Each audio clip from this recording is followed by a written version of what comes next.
तमाम देखने और सुनने वालों को इन्फॉर्मेशन फैक्ट्री की जानिब से अस्सलाम वालेकुम।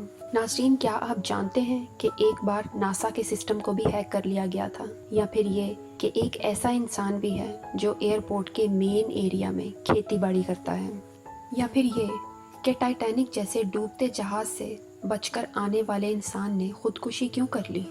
अगर नहीं जानते तो जानने में क्या हर्ज है, देखिए मुकम्मल वीडियो। जापान के दूसरे सबसे बड़े एयरपोर्ट के ऐन बीचों बीच में टकाओ नामी एक शख्स सब्जियां उगाता है।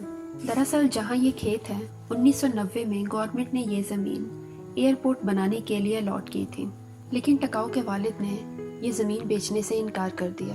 फिर टकाओ ने अपना कानूनी हक इस्तेमाल करते हुए गवर्नमेंट पर ही केस कर दिया। आज जिस एयरपोर्ट पर सारा दिन जहाज उड़ते हैं, उसी एयरपोर्ट के दरमियान में बैठकर ये भाई साहब खेतीबाड़ी करते हैं। नाजरीन, हमने बड़े बड़े हैकर्स के बारे में सुना है, लेकिन ये केस थोड़ा अजीब है। साल 1999 में 15 साल के एक बच्चे ने नासा के पूरे सिस्टम को हैक करके रख दिया था। जोनाथन जेम्स नाम के इस बच्चे ने नासा की बैंड बजा दी थी। इस सब को ठीक करने में नासा को 3 हफ्ते लग गए थे। इतना ही नहीं, इनके 3 करोड़ रुपए भी खर्च हो गए थे। इस सब के बाद जोनाथन को 6 महीने की सज़ा हुई थी और एक माफ़ीनामा भी लिख कर देना पड़ा था। नाज़रीन, अगर आप मौत के मुंह से निकलकर अपने वतन वापस जाएं और वहां जाकर आपको पता चले कि सब लोग आपके खिलाफ हो चुके हैं, तो आपको कैसा लगेगा।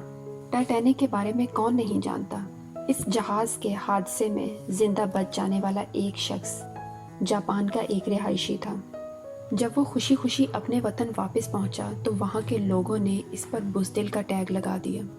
हर कोई आते जाते उसे कमज़र, बुज़दिल या फिर इसी तरह के अलकाबात से नवाजता था। लोगों का कहना था कि टाइटैनिक में इतने लोग डूबकर मर गए हैं और तुम बुज़दिल हो जो अपनी जान बचाकर भाग गए हो। रोज़ रोज़ के इसी मेंटल टॉर्चर से तंग आकर इस बेचारे ने एक दिन खुदकुशी ही कर ली।